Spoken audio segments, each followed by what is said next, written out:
सुप्रभात बच्चों, कैसे हैं आप सभी। आशा करती हूँ कि आप सभी बहुत अच्छे होंगे।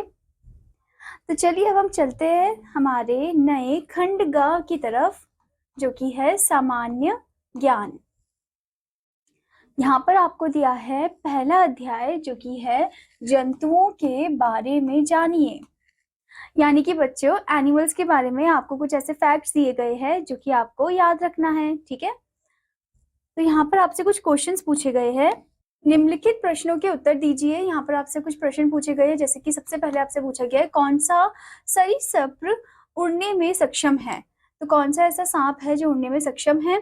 तो आप फर्स्ट नंबर में लिखोगे गोल्डन ट्री स्नेक, वो है गोल्डन ट्री स्नेक। ठीक है, आप यहाँ फिगर में भी देख सकते हो, आपको गोल्डन ट्री स्नेक दे रखा है इधर। ठीक है, so this is golden tree snake. Okay, now next one. अब अगला है कौन से जानवर का अंडा सबसे बड़ा होता है। तो कौन से जानवर का अंडा सबसे बड़ा होता है।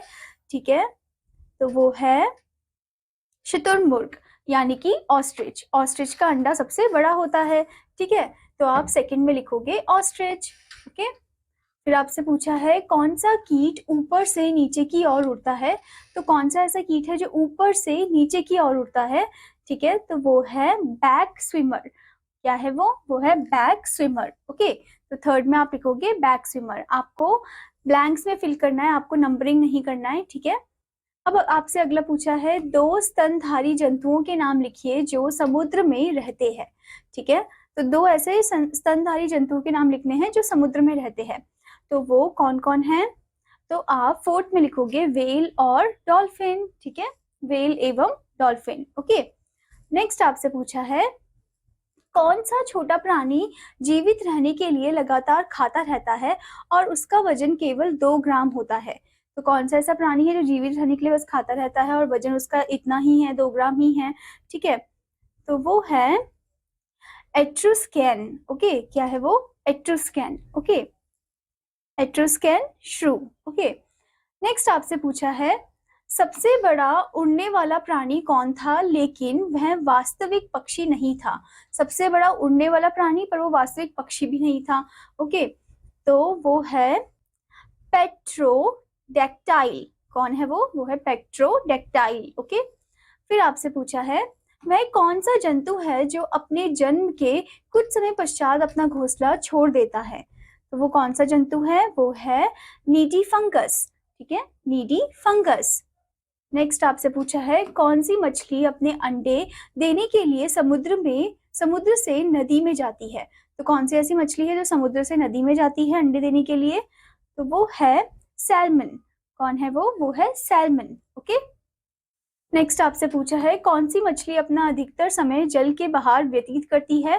तो कौन सी ऐसी मछली है जो जल के बाहर व्यतीत करती है अपना अधिकतर समय, वो है मड स्किपर। ठीक है, मड स्किपर। नेक्स्ट आपसे पूछा है कौन सा जानवर अपना जीवन ऊपर से नीचे की ओर लटकते हुए व्यतीत करता है। तो कौन सा ऐसा जानवर है जो ऊपर से नीचे की ओर लटकता है, वो है स्लोथ। ठीक है, तो आप 10वें नंबर में लिखोगे स्लोथ। आपको यहाँ पर दे रखा है स्लोथ की फिगर।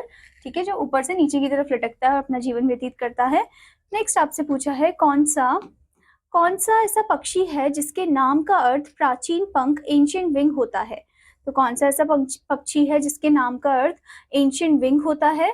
तो वो है स्टूडेंट ऑर्कियोप्टेरिक्स। ओके, उसका नाम क्या है, ऑर्कियोप्टेरिक्स। अब आपसे पूछा है कौन सा मेंढक जैसे जैसे बढ़ता है छोटा होता जाता है। तो कौन सा ऐसा मेंढक है वो है पैराडॉक्सिकल फ्रॉग। वो है पैराडॉक्सिकल फ्रॉग। वो जैसे जैसे बढ़ता है वैसे वैसे वो छोटा होता जाता है।